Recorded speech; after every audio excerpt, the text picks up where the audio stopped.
Utopía Radio TV.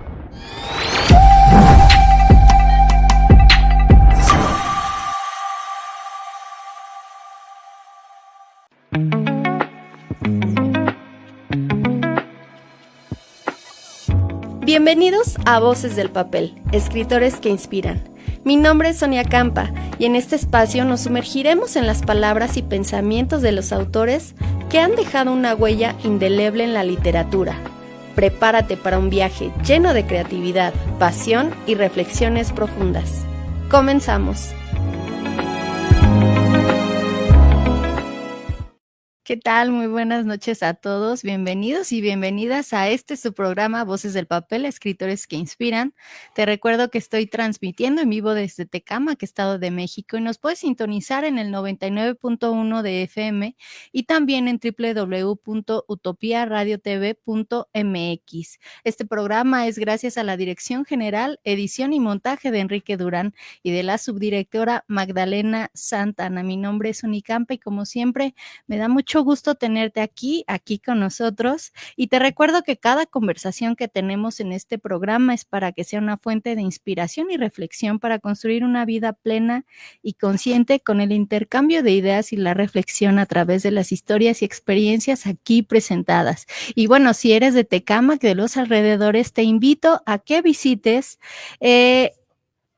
las salitas, se llaman MEVAC, están ubicadas en la calle Soledad número 11 en Tecámac Centro, cuentan con una variedad de sabores, también por ahí vemos en la pantalla que tienen algunas combinaciones de salsas para que tú las pruebes. Déjame decirte que también vienen acompañadas con una excelente ensalada y una excelente guarnición a la que tú le puedes poner pues algún aderezo que tienen aquí. Si tú escaneas el código QR, ahí puedes comunicarte con ellos, porque pueden también llevarte a domicilio al 55 28 14 32 08.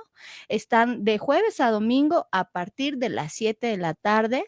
Ahí está en calle Soledad número 11 en Tecámac Centro. Te las recomiendo porque están deliciosas, de verdad. Yo ya las probé, están riquísimas. Y hasta se me antojaron, a ver si al ratito pido unas.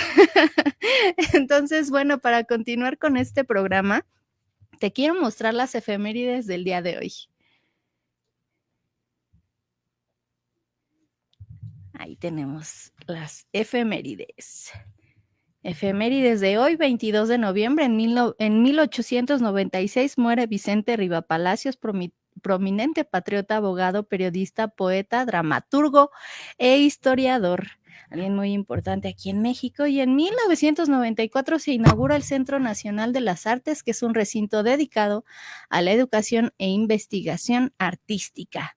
Hoy también es Día del Músico, Día Internacional del Músico, y el propósito es festejar a todos aquellos que de alguna u otra manera se relacionan y conocen sobre música. La fecha conmemora la muerte de Santa Cecilia, que es un personaje mártir del cristianismo y la patrona de los músicos. Hasta ahí las efemérides de hoy. Y bueno, en cuanto a este tema del Día Internacional del Músico, pues te invito a que veas este video que preparé para ti.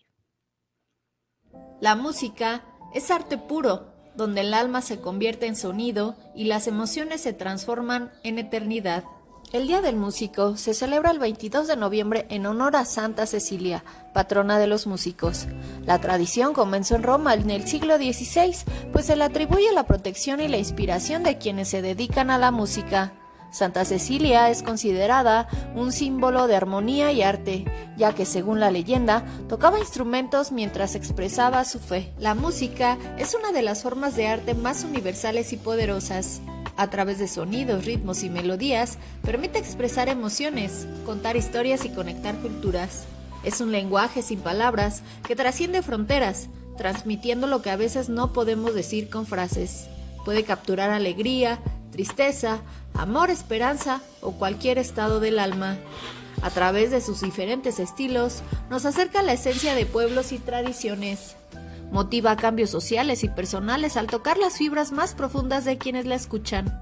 Siempre evoluciona, mezclando géneros y creando nuevas formas de expresión. La música es el idioma del alma y cada estilo refleja una historia única. Respetar el gusto de otros no solo es valorar su expresión, sino también abrir tu corazón a nuevas melodías. Recuerda que el ritmo que mueve tu vida puede ser distinto al de los demás, pero todos merecen ser escuchados. El músico es el canal que da la vida a la música, mientras que ésta se convierte en su voz, su refugio y su manera de comunicar lo intangible. El músico no solo da forma a la música, sino que también se deja transformar por ella. Es un proceso de ida y vuelta donde ambos crecen y evolucionan. Cada composición, interpretación o improvisación lleva consigo una parte del alma del músico, reflejando sus emociones, experiencias y perspectivas únicas. Durante la creación o interpretación, el músico y la música se fusionan en un instante único de arte puro, dejando de ser dos entidades separadas. El músico no solo crea música, la vive, la siente y la transforma. En ese encuentro nace la magia que conecta con el alma del mundo. Feliz día a todos los músicos, hoy 22 de noviembre. Y fíjate que en este libro que tengo aquí nos mencionan también muchas canciones. Y bueno, te voy a presentar a su autora. Ella es Laura Martínez, ella es química de profesión y ahora también es escritora. Le encantan las historias y sus enseñanzas. Disfruta escuchar música y la lectura la transporta a otros mundos y a otras épocas. Ama cocinar y disfrutar la convivencia en familia. Como te decía, es autora del libro Las historias de Mamá Grande, un viaje desde la memoria y hacia el corazón, con el que te ayuda a reconectar con tu propia historia y a descubrir la riqueza de tu linaje. ¿Cómo estás, Laura? Bienvenida a este programa. Hola, querida Suni. Muy bien, muchas gracias. Encantada de compartir, pues, esto que nació de la inspiración pura. Sí, fíjate que, bueno, como les decía, tienen muchos fragmentos de música porque la historia de tu libro se remonta a la Revolución Mexicana desde entonces, ¿no? Nos platicas, es algo como que un viaje, un recorrido histórico desde entonces a la actualidad y bueno, basado obviamente en la mamá grande, en tu mamá grande. Pero platícanos primero, ¿cómo llegaste a ese punto de escribir un libro con las experiencias o más bien con las vivencias de otra persona? Sí, Suni, gracias por la pregunta. Fíjate que originalmente cuando yo me uní al taller de Mari Carmen, que es nuestra mentora común, yo lo que quería era escribir un libro, pues, técnico, ¿no? Un libro de mi disciplina. Pero Ajá. al momento de hacer los ejercicios y las reflexiones a las que nos invita Mari Carmen, pues la realidad es que lo que venían a mi cabeza eran mis recuerdos de la infancia, ¿no? Yo crecí en la casa de mis abuelitos maternos y pues tenía muy vívidos estos recuerdos de lo que se escuchaba, de lo que se comía. Y entonces decidí pues plasmar en un primer intento como de compartir estos recuerdos con mi hija para que pues ella tuviera como este legado familiar. La realidad es que yo esperaba que fuera pues una narrativa costumbrista simplemente, pero el ejercicio de la escritura es algo mucho más profundo, es algo de una introspección así muy fuerte y entonces, bueno, pues me llevó como a engarzar estos recuerdos de las pláticas y donde se comentaba lo que se cocinaba, los modismos de entonces, donde se platicaba mucho sobre la música que se escuchaba. Entonces yo articulo mis recuerdos y para responderme mis propias preguntas de, bueno, pero ¿por qué les gustaba esto? ¿O por qué se tuvieron que mudar? ¿O qué es lo que estaban viviendo? Me di a la tarea de ubicar el contexto histórico de la época, de la zona, del estado, por supuesto del país, y entonces así es como fui armando la historia donde el personaje principal, como bien dices, es esta mamá grande, es esta bisabuela que Bravo, la verdad. nace en la revolución, ¿no? Entonces, bueno, antes de la revolución y que le toca transitar esta etapa del país. Fíjate, aquí nos haces algo muy importante que es viajar al pasado. Tú decías que viajaste estas historias para encontrar el porqué. ¿Qué tan importante consideras que un ser humano viaje a su pasado justamente para resolver todos estos cuestionamientos internos? Yo creo que es importante indagar en nuestro legado, sobre todo porque puede ser la respuesta a algunas de nuestras inquietudes, ¿no? Algunas de las, tal vez, pensamientos, tradiciones, conductas que de pronto no sabes de dónde salió, ¿no? Entonces, vale la pena investigar en tu propia historia, justamente, pues para conocer la riqueza, este legado, pues familiar, ¿no? Y bueno, pues a veces en estas historias hay, pues secretos o hay anécdotas no contadas que son dolorosas para el árbol familiar y que poderlas traer a la luz también ayuda a sanarlas. Eso es lo fantástico y lo maravilloso, que claramente el mensaje que tú das ya casi al término de este libro, después de todas estas vivencias que tú nos platicas, porque aparte también lo combinas con recetas que, híjole, también soy muy antojadiza, se me antojaron todas las que nos platicabas ahí. Y comentaban también, ahorita está muy de moda esta serie de como agua para chocolate, ¿no? O sea, también fue como que ese contexto en la revolución de cocina, familiar, de secretos, y bueno, nos va remontando a este viaje histórico. Fíjate, algo que me llamó la atención, por ejemplo, son también que nos vas narrando que estos cambios sociales que existieron de alguna manera repercuten, afectan en la vida de las personas. Muchas veces, Laurita, se piensa que antes todo era mejor. O escuchas a personas decir es que las cosas ya no son como antes. Pero qué tan importante es adaptarnos a estos cambios tanto sociales como personales en la vida. ¿Qué tan No, importante? definitivamente lo dice incluso la misma teoría de la evolución, ¿no? No sobrevive el más fuerte, sino el que tiene la mayor capacidad de adaptación. Y todas las épocas han tenido sus desafíos, ¿no? Esta época en la que yo narro, que es pues previo a la revolución y después este movimiento de transformación del país, donde pues hay una guerra civil, donde hay muerte, donde hay enfermedad, hay un elevado porcentaje de analfabetismo.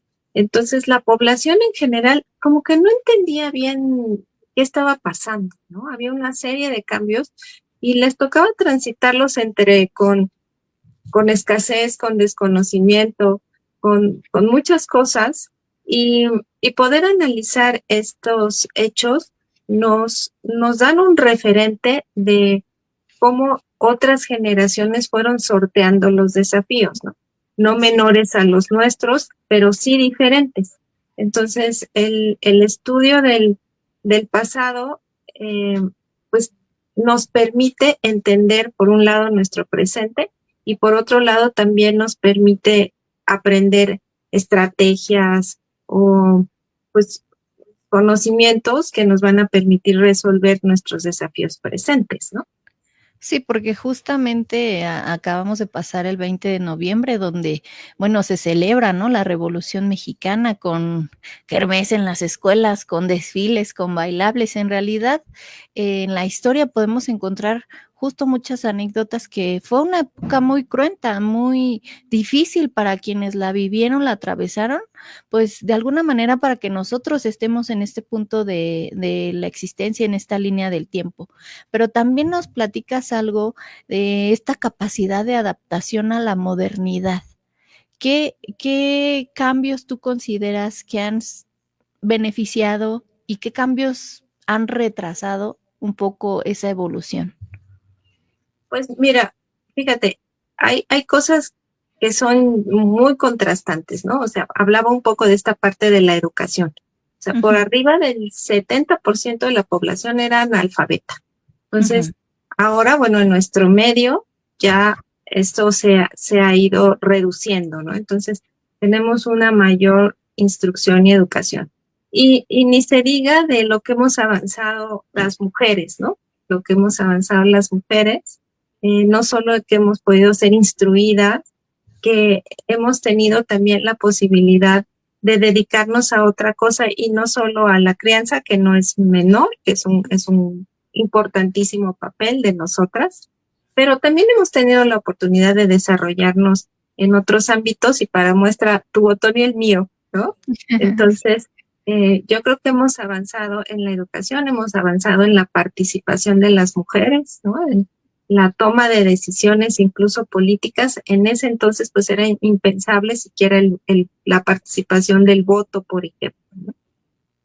Hemos avanzado también muchísimo en este tema de la salud, ¿no? Yo ahí cuento que se enfermaban los niños de muy pequeños y la probabilidad de muerte era elevada, tanto la mortalidad materno-infantil al momento del nacimiento o la complicación en el embarazo. Creo que también eso hemos ganado mucho en salud pública, hemos ganado en sanidad, en comunicación, pero yo creo que lo que ha menoscabado un poco es que hemos ido perdiendo esta parte de la presencia, ¿no? Ahora que todo es en la inmediatez, en alguno de los pasajes del libro yo narro cómo me tocó de muy chiquita ser parte de este círculo de mujeres que bordaban, que contaban sus penas, que pedían consuelo o consejo, y que ahora está como bien difícil que nos demos ese espacio todas las tardes, ¿no? De sentarnos,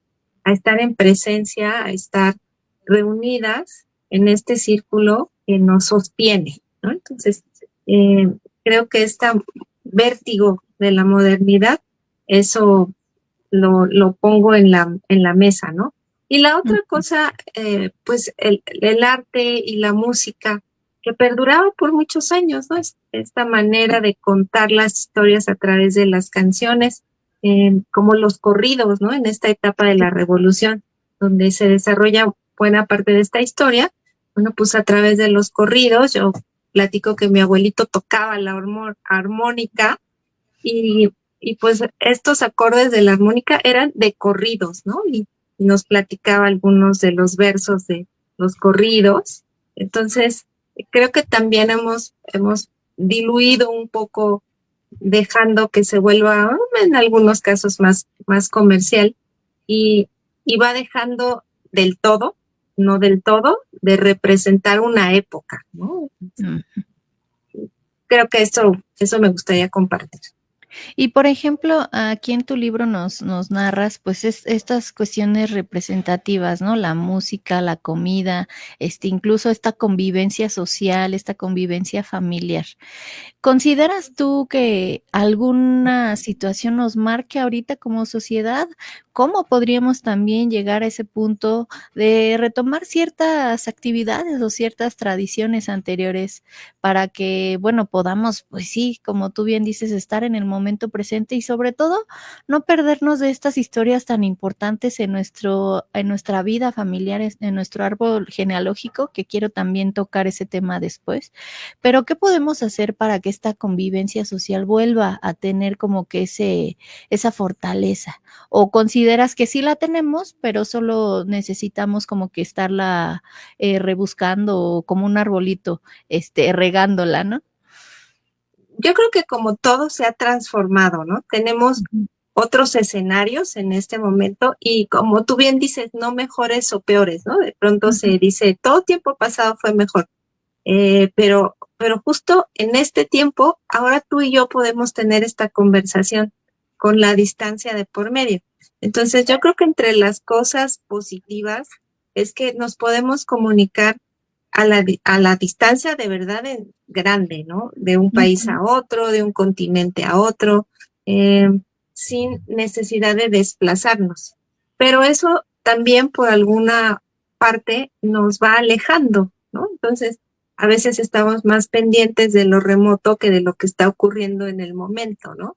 Entonces, esto que es tan observado en esta época de que puedes ver a las familias cada uno en su dispositivo, ¿no? Entonces, a lo mejor ahí vale la pena pues abrir un espacio de que cuando estemos juntos, pues tratar de verdaderamente compartir, aunque sea un momento pequeño, pero que sea de diálogo, que sea de plática.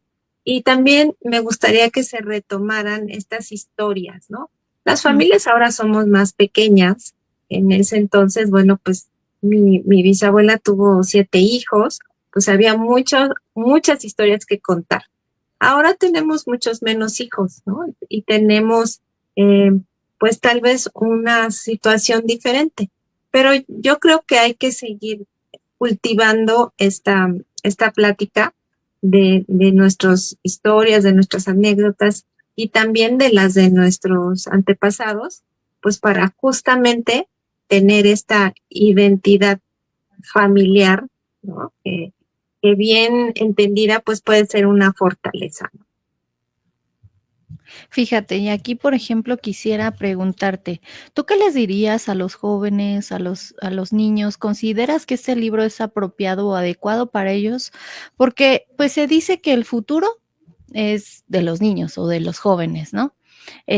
Pero ¿qué pasa cuando ellos solo tienen esa visión en el futuro y no quieren voltear a su pasado o definitivamente lo consideran irrelevante? O sea, no, yo para qué quiero conocer la historia, por ejemplo, de mi bisabuela, ¿no? ¿Para qué quiero conocer la historia de mis papás? No, yo voy para adelante y san se acabó, ¿no? No me interesa lo demás, pero ¿tú qué les dirías o cómo consideras que este objetivo de tu libro podría llegar a personas más jóvenes para que justamente, porque al final, vuelvo a mencionarlo, nos hablas de la importancia de sanar este linaje familiar? Entonces, ¿qué les dirías tú a esos jóvenes? Bueno, Sí, pues por curiosidad, asómate para ver cómo se vivía en otra época, ¿no? Cuáles eran los juegos y tal vez cuáles eran las enfermedades, porque ahora que contamos con las vacunas, que contamos con la medicina, bueno, casi que es impensable que uno de nuestros niños pierda la vida por una infección intestinal, ¿no? Entonces, asómate por curiosidad a saber qué era lo que pasaba con los niños de tu edad ahora. Tal vez, si tú ya eres un joven, ¿qué crees? Muy probablemente ya estarías trabajando para colaborar con los ingresos familiares, ¿no? Ya tendrías que haber aprendido un oficio, ¿no? Ya tendrías que estar contribuyendo. O tal vez si te tocaba estar en este movimiento armado, pues ya estarías al frente, ¿no? Ya te hubieran reclutado y estarías al frente. Pues por curiosidad, asómate qué era lo que ocurría en otras épocas y vas a encontrar respuestas de algunas tradiciones o de algunas situaciones familiares. Te vas a empezar a identificar y tal vez hasta encuentres conductas que tú tienes y que puedes conocer o reconocer el origen, ¿no? De esas costumbres. Entonces, y pues mi invitación sería a explorar otras épocas. fíjate que justamente yo creo que este libro es para personas en todo el mundo, ¿no? Pero a mí me encantó porque hablabas de aquí, de la zona de Zumpango, que es un lugar que está aquí a la vuelta de nosotros, cerquita de Tecámac. Sí. Me sorprendió la verdad de encontrar como que el nombre y de ahí toda esta historia, ¿no? Porque también nos hablas, bueno, que tuvieron tierras, tuvieron que dejar este sitio para mudarse a Cuautitlán Izcalli, entonces igual otro sitio, pues que se conoce. Entonces yo quisiera preguntarte, pues nos compartes muchas costumbres que, por ejemplo, ahora se ven, ¿no?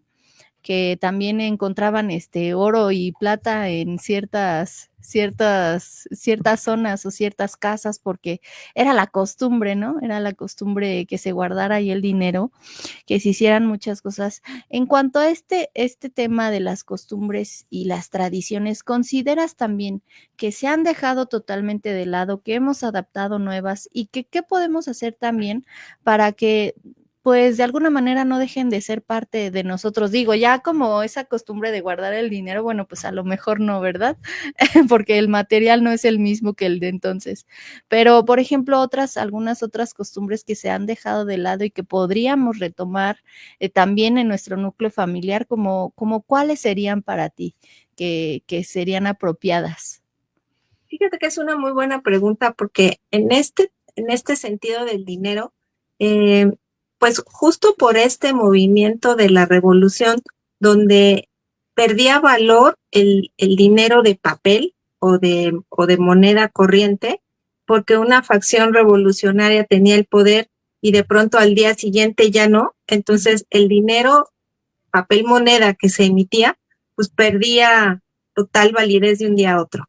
Entonces, lo que más o menos mantenía o guardaba su valor eran los metales, el oro y la plata.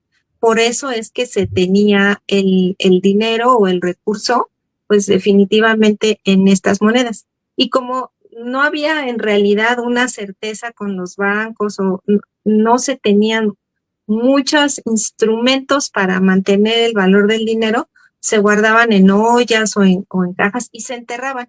Y cuando la familia moría, a veces hasta se tenían como en secreto, pues se quedaban ahí enterradas. Entonces, años después, pues se fueron desenterrando y se fueron encontrando. Entonces, yo creo que algo que podríamos retomar es, pues, justamente esta costumbre del ahorro, porque en una época de incertidumbre y de escasez, que fueron esas etapas, lo que se solía hacer era tener un recurso ahorrado o para atender enfermedades o defunciones o simplemente porque a veces no había alimentos, ¿no? Entonces, tener dinero para poderse proveer de estas necesidades. Entonces, yo creo que nuestras tradiciones en general en México son como muy arraigadas, se van transformando por justamente la modernidad, la globalización. Entonces acabamos de pasar la fiesta de Día de Muertos y entonces ya está como amalgamada, como en un sincretismo, donde ya tenemos muertos, pero tenemos un poco de Halloween, pero ponemos la ofrenda y los niños se disfrazan, ¿no? Entonces, a lo mejor vale como la pena conocer y reconocer de dónde vienen estas tradiciones y no negarnos a conocer otras cosas, ¿no? Entonces, sí creo que hay varias tradiciones que vale la pena no rescatar. Y entre ellos, justamente la alimentación. Fíjate, creo que eso sí es importante, volver a nuestra dieta, pues, originaria, ¿no? Los que vivimos en esta zona, pues es la que se le denomina la dieta de milpa, que está basada en maíz, en frijol, en verduras como calabaza, como chile, y que aportan un valor nutricional, pues, importante y adecuado. Entonces, yo creo que rescatar estas tradiciones basadas en la alimentación local, basadas también en la unión familiar y pues sobre todo en el conocimiento de nuestro país y de sus tradiciones, ¿no? Sí, sí, algo justamente que comentabas me parece que tu abuelo te dio como que este ejemplo del ahorro, de la buena comida, de que no comía embutidos, algo que está así muy, que su mamá no le había enseñado a comer, es algo que me pareció muy tierno, también un poco adelantado a su edad. La verdad es que es un libro hermoso, te felicito mucho. Y quisiera también por aquí ver si tenemos algún comentario, alguien nos comenta algo. Recuerden que estamos en vivo. Y aquí tenemos a Claudia Sandoval Araiza, que mi Clau siempre nos acompaña. Muchas gracias. Hola, buenas noches, como siempre. Un video temático en excelencia, Suni. Muchas gracias, Clau. Espero que lo hayas disfrutado. Carla Martínez. Hola, Carlita. Muchas gracias por estar aquí. Bienvenida a este programa. Gracias, gracias. Nuestra querida Dalila, qué bonito clip. Hola a las dos. Hello, mi querida Dali. Muchas gracias por estar aquí. Amo que siempre nos acompañen, que siempre estén con nosotros. Lalita, hola, chicas hermosas. Besos y abrazos de osa para las dos. No traje mis llaves, pero aquí te tengo siempre, mi querida Lali. Aquí estás presente. Cristian Hidalgo, muchas gracias por estar aquí. Feliz y bendecida noche. También es del equipo Wow. Muchas gracias, mi querido Cristian. Dalila, ¿tenías familiares vivos que pudieran alimentar la historia, Laurita? Sí, por supuesto. Mi familia, como conté un poquito en el libro, pues han sido longevos, excepción de mi mami, pero mis tíos, que pues tienen más de 80 años, que es con los que recurrentemente platicamos de estas historias, cuando yo empecé a escribir el libro, de pronto, como les digo, me preguntaba algunas cosas que tenían que ver con el contexto histórico, pero algunas sobre mis recuerdos, porque fueron como piezas, ¿no? De un rompecabezas. Entonces, de pronto recordaba una historia, bueno, pues platicaban que habían tenido que salir del pueblo y algunos detalles que no recordaba o no me quedaban claros, se los preguntaba a mis tíos, ¿no? Entonces, bueno, ellos también estuvieron muy complacidos de que se recogiera esta historia y a través de la revisión de documentos históricos y de documentos oficiales, pues pudimos ir rescatando y armando incluso cosas que no sabíamos, ¿no? Algunos detalles que habían escapado, los pudimos leer en los documentos oficiales y bueno, pues ellos también han estado contentos de poder articular esta historia, pues que al final del día es de lo que siempre hablamos, ¿no? Tenemos mucho gusto de hablar siempre pues, de nuestros recuerdos y de nuestro legado familiar. Entonces sí, definitivamente sí tuve fuentes que todavía están en este plano. Qué padre. Muchas gracias, Dalila, por tu pregunta.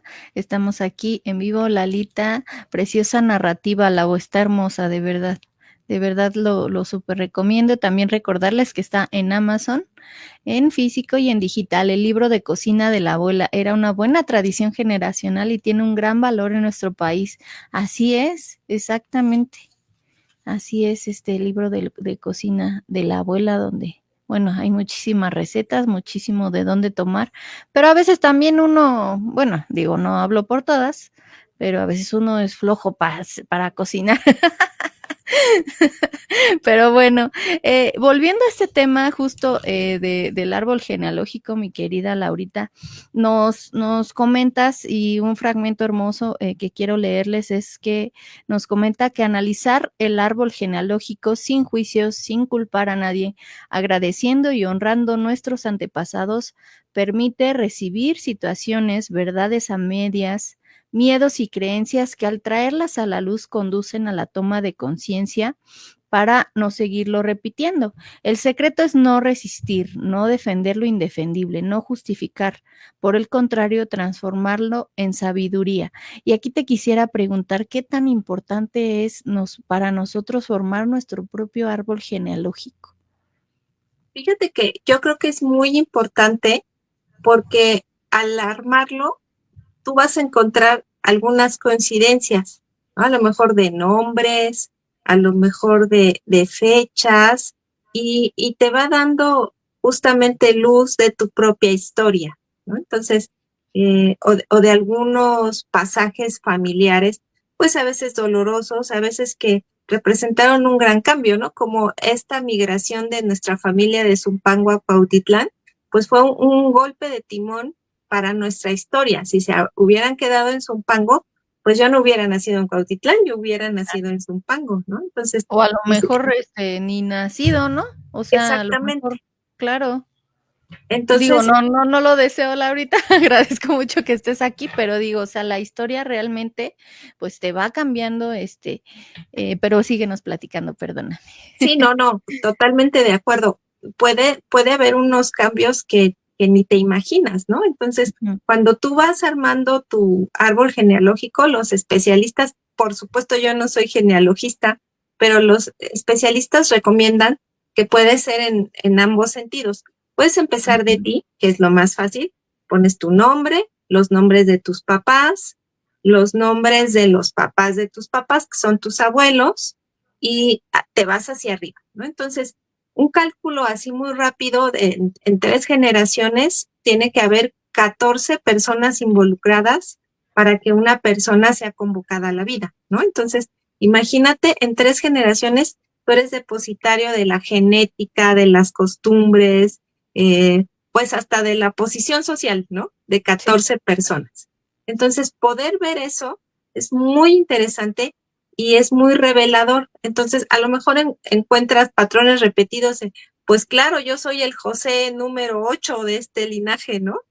O de pronto había solo hijos y ahora ya habemos solo hijas, ¿no? Entonces, te empiezas a dar cuenta de patrones. Y también lo que se recomienda es que si es posible, pues anotes sucesos importantes para la vida familiar, ¿no? Como esto de se cambiaron de lugar o hay incluso familias que migran de país, ¿no? Eso también, pues en México tuvimos que recibimos a los exiliados españoles hay familias enteras donde tienen una rama que viene directa de España, ¿no? Entonces, uno de mis tíos tiene un árbol genealógico muy interesante porque tiene un ancestro que viene de Filipinas. Wow.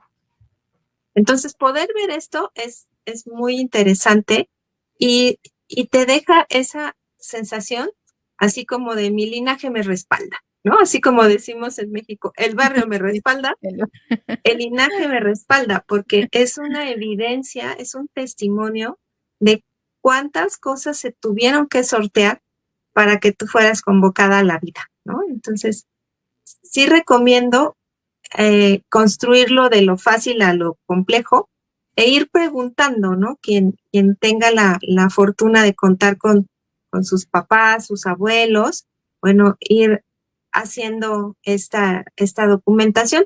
También hay plataformas que te ayudan, ¿eh? Yo en el libro menciono que podemos usar plataformas que ya están disponibles y tú vas alimentando con tu información y te van enviando coincidencias, ¿no? Que tienen en sus bases.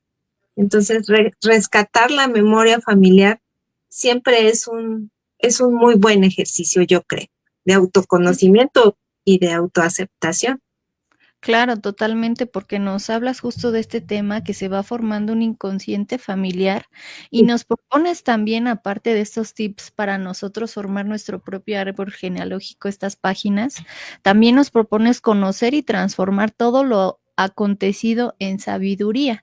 Entonces, una frase hermosa también que escribiste es que lo maravilloso de la sanación es que es atemporal, o sea, no importa en qué momento, pero puedes también, si quieres, ¿verdad? Porque hay quienes de plano dicen, no, eso no es para mí, yo no lo quiero, lo dejo de lado y bueno, respetable.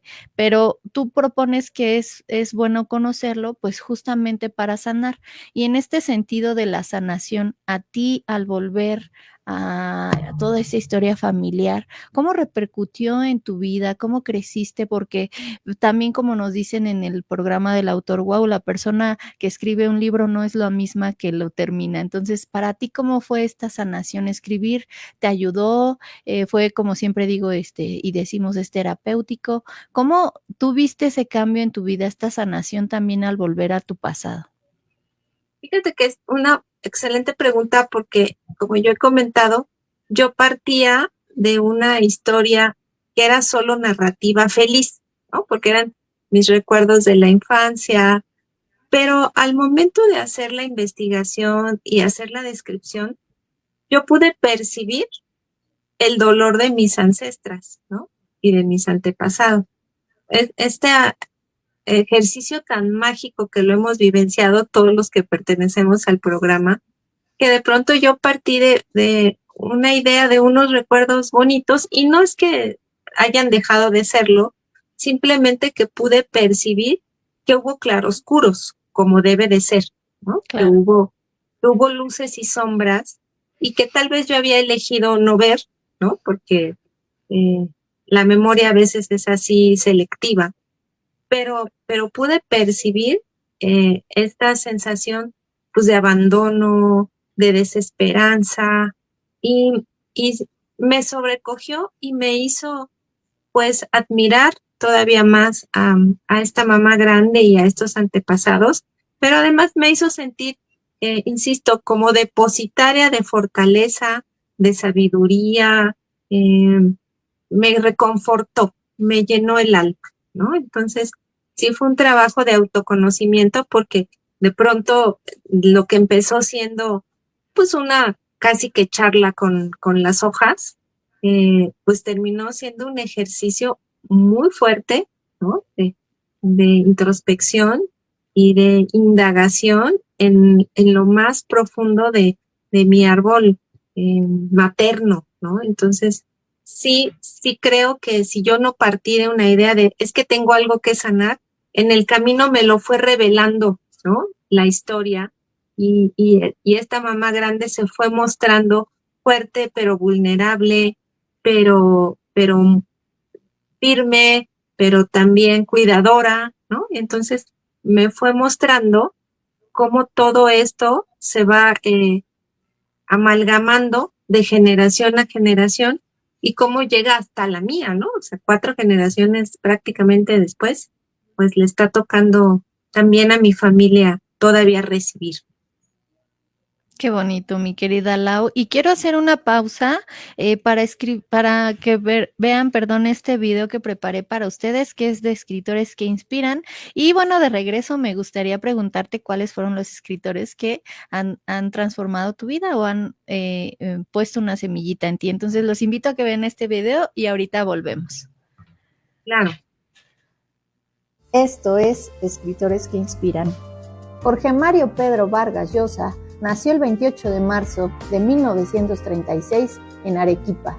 Es conocido como Mario Vargas Llosa, Marqués de Vargas Llosa, y es un escritor peruano que cuenta también con la nacionalidad española desde 1993 y la nacionalidad dominicana desde junio del 2023. Pasó parte de su infancia en Bolivia antes de regresar a Perú y estudiar en el Colegio Militar Leoncio Prado, experiencia que luego inspiraría su primera novela, La ciudad y los perros. Su interés en la literatura lo llevó a estudiar letras y derecho en la Universidad Nacional Mayor de San Marcos en Lima. En la década de 1950 se trasladó a Madrid para realizar un doctorado en filosofía y letras. Vargas Llosa ha vivido en diversas ciudades como París, Londres y Barcelona, experiencias que influyeron en su visión de la literatura y de la política.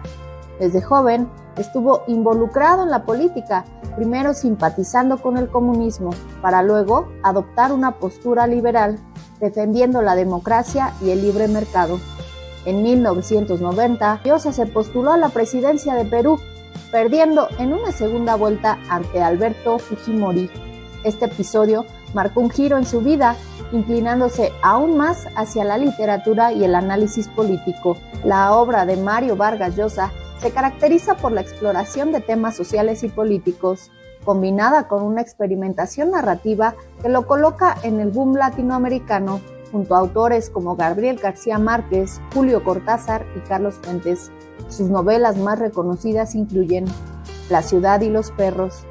Esta novela aborda la violencia y la brutalidad en un colegio militar peruano, poniendo en relieve la opresión y el machismo que predominan en la sociedad. La obra le dio fama internacional y ganó el premio Biblioteca Breve y el premio de la crítica española. La Casa Verde. En esta novela, Vargas Llosa crea un complejo entretejido de historias ambientadas en la Amazonia peruana y en Piura, explorando temas de corrupción, religión y explotación. Conversación en la Catedral. Es una de sus novelas más ambiciosas y explora la corrupción en Perú bajo la dictadura de Manuel A. Odría.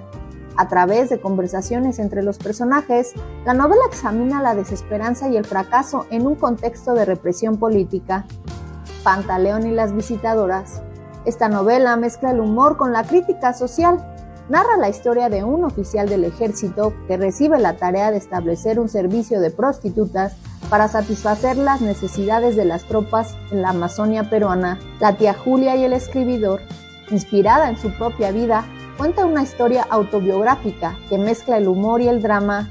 Relata el romance de un joven aspirante escritor con su tía política y su relación con un excéntrico guionista de radio. La guerra del fin del mundo. Ambientada en Brasil, es una de sus novelas históricas más importantes y refleja la influencia de escritores como William Faulkner. La novela se basa en hechos reales y explora el conflicto entre el gobierno brasileño y una comunidad religiosa. El sueño del Celta. Relata la historia de Roger Casement, un diplomático británico que denunció los abusos en el Congo y en la Amazonia peruana. La novela explora temas del colonialismo, justicia y traición. El estilo de Vargas Llosa se caracteriza por el uso de múltiples perspectivas, la fragmentación narrativa y la complejidad de la construcción de personajes. Sus temas recurrentes son el poder, la opresión, la corrupción y la lucha por la libertad. Su enfoque es muchas veces crítico, reflejando su visión de la sociedad y su preocupación por la injusticia. Además del Premio Nobel de Literatura en 2010, Vargas Llosa ha recibido numerosos premios, entre ellos el Premio Cervantes en 1994, el Premio Príncipe de Asturias de las Letras en 1986, y la Orden de las Artes y las Letras de Francia. Es miembro de la Academia Peruana de la Lengua desde 1977 y de la Real Academia Española desde 1994, donde ocupa el sillón de la letra L. Cuenta con varios doctorados honoris causa por universidades de América, Asia y Europa. Ha sido condecorado por el gobierno francés con la Legión de Honor en 1985. En el 2001 recibió de su gobierno la condecoración Orden El Sol del Perú, en el grado de Gran Cruz con diamantes, la más alta distinción que otorga ese país. Tiene una calle con su nombre en el campus de la Universidad de La Rioja, en la ciudad Logroño de España. Mario Vargas Llosa es sin duda una de las figuras literarias más influyentes del siglo XX y XXI, cuya obra sigue siendo objeto de estudio y reflexión por su profundidad y su exploración de la condición humana. La buena literatura tiende puentes entre gentes distintas y haciéndonos gozar, sufrir o sorprendernos, nos une por debajo de las lenguas, creencias, usos, costumbres y prejuicios que nos separan. Aquí volvemos con nuestra querida Laurita. Les recuerdo que estamos platicando de su libro Las historias de Mamá Grande, un viaje desde la memoria y hacia el corazón. Laurita Martínez, para ti, ¿qué escritores o escritoras han marcado tu vida? Híjole, Suni, la lista es bien larga. La verdad es que la lectura ha sido uno de mis gustos y pasiones desde muy chiquita, ¿no? Entonces, pues me gustaba mucho de niña una novela que era Mujercitas. Yo no tengo hermanas, pero me imaginaba mucho a las niñas jugando, entonces de Luisa May Alcott. Entonces me gustaba mucho este libro de Mujercitas, lo leí, lo releí muchas veces. Por supuesto que me gustaba todos los libros así como de ficción, de Julio Verne, de aventuras. Y bueno, más grande fui leyendo escritoras mexicanas, por supuesto, Como agua para chocolate de Laura Esquivel, que ya hemos mencionado, pues ha sido una gran inspiración porque justo mezclaba esto, ¿no? Las historias, pero los temas de la revolución, pero la cocina, pero la historia de amor, ¿no? Entonces, este tipo de escritoras. Y bueno, pues fui leyendo un poco de todo, ¿no? Y un libro que también me gustaba mucho es este libro de Momo, de Michael Ende. También me gustaba mucho esta filosofía justo, ¿no? De la presencia, que con Mari Carmen también siempre platicamos mucho la filosofía de este barrendero, de cuando tienes algo muy largo por hacer o muy grande, una tarea muy grande, pues como Beppo el barrendero que decía una barrida y un suspiro, y cuando se daba cuenta ya había terminado la calle. Entonces, te digo, mi lista es larga, pero pues básicamente me gustaba la novela de escritoras mexicanas, me gusta la novela clásica, la ficción, y bueno, pues después por los temas de la profesión y demás, pues empecé a leer cosas como Cazadores de Microbios, como cosas de este tipo. Pero lo que tienen de común denominador todos estos autores es que justo cuentan historias, ¿no? Cuentan la narrativa del suceso, del escenario, de la persona como tal. Creo que ese es el común denominador que tienen todos mis autores, y es que platican justo esta versión de luces y sombras de las personas, ¿no? Entonces, creo que mi vida ha estado muy marcada por los libros que cuentan historias. Perfecto, Laurita. Y voy a hacer también otra pausa para ver si tenemos aquí más comentarios y si también nos podrían poner aquí en los comentarios qué libros han marcado su vida, cuáles recomiendan. Ahorita volvemos con esta pregunta para ti. Lalita dice, ese párrafo es una joya, querida Lau. Así es, el de hace ratito que decía. Gracias, Lalita. Árbol genealógico, dice Carla Martínez. ¿Cómo conseguiste información para tu árbol genealógico, mi querida Lau? Bueno, como les platico, lo primero, pues fue partir de mí, mis papás, en este caso como la exploración era hacia el linaje materno, pues el nombre de mi mamá, de sus hermanos, de sus papás, y luego esta mamá grande, que fue mi bisabuela, era la mamá de mi abuelito, entonces era la abuela paterna de mi mamá.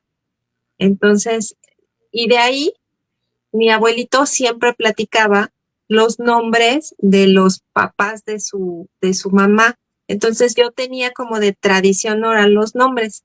Y para corroborar, bueno, pregunté a mis tíos también, se platicaba mucho de las abuelas, de las bisabuelas, de estas mujeres, de los otros hijos, pero también tuve acceso a documentos como actas de matrimonio, actas de defunción, de bautizo, ¿no? Mucha de la información pues estaba en manos de la iglesia.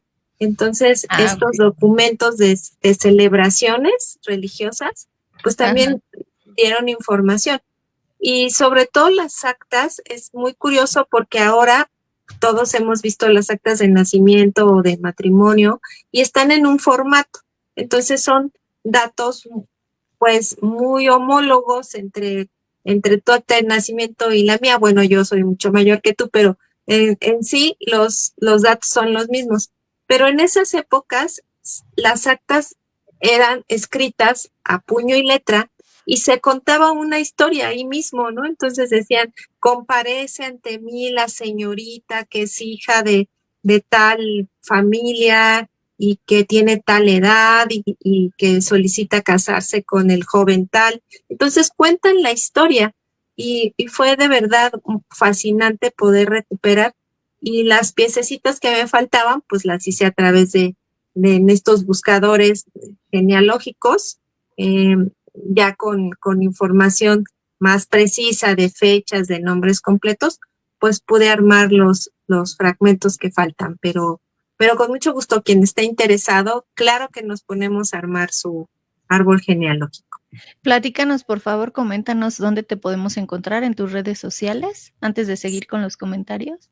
Sí, muchas gracias. Pues me puedes encontrar en Instagram, que es donde está mi cuenta, Laura Martínez, autora. Ahí me puedes encontrar.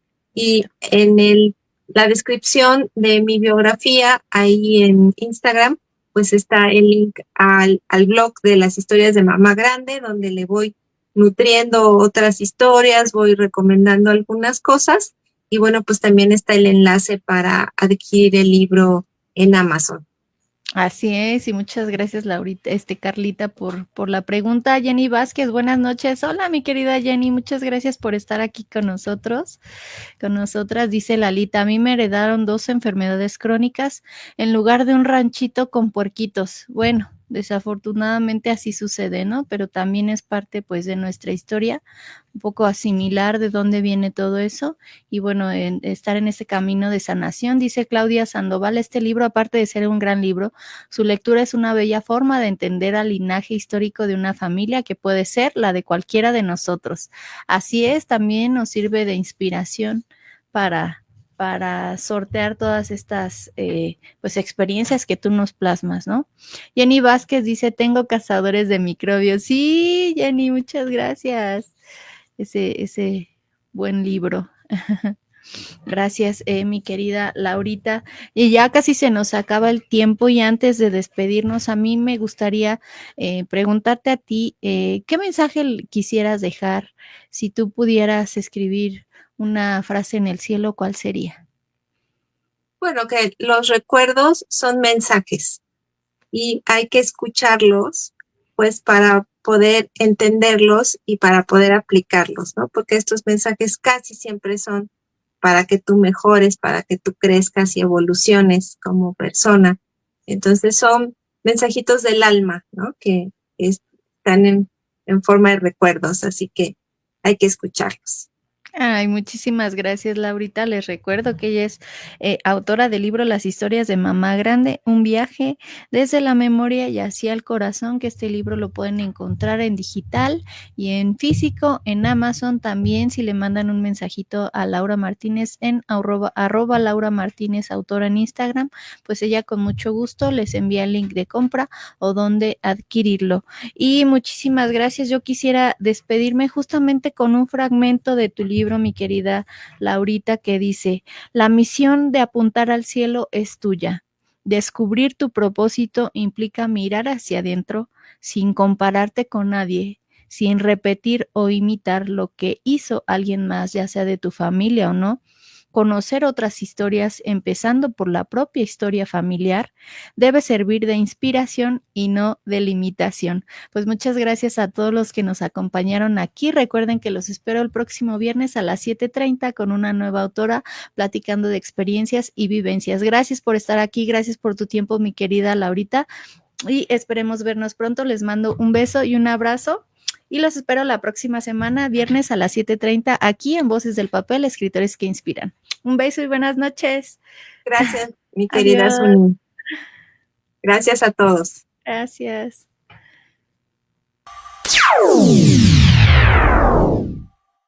Utopía Radio TV.